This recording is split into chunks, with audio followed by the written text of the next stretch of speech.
Kważi fl-ewwel 11-il xahar tas-sena il-Multi Agency Risk Assessment Meeting, magħrufa bħala il-Maram, ħadmet m'aktar minn 530 każ ta' vjolenza domestika. Il-biċċa l-kbira kienu vittmi nisa.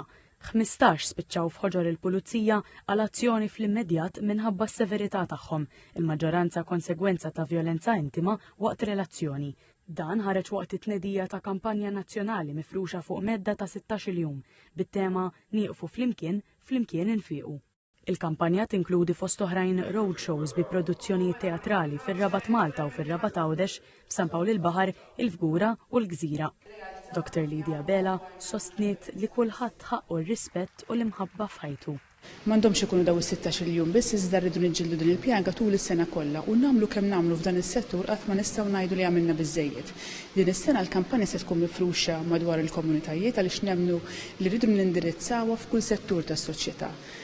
Il-Kummissarju kontra l-Vjolenza Domestika Samantha Paġi Kazan qalet li l-kampanja li tibda t-tnejn hija mnebħa mill-Istrateġija Nazzjonali dwar il-Vjolenza Domestika.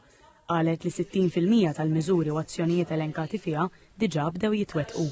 Importanti ħafna li nindirizzaw l-aggressuri wkoll fost servizzi li jipprovdu anke l-Aġenzija Appoġġ insibu il-Stop the Violence Program li jindirizza aggressuri. Segretarju parlamentari Rebecca Buttigieg saħqet li ħadd ma jista' jkun insensittiv u indifferenti quddiem id-tbatija fiżika u emozzjonali tal-vittmi ta' vjolenza domestika. Il-Ministru Michael Falzon qal li diġà twettqu ħafna bidliet, iżda l-ikbar bidla trid tkun fil-mentalità.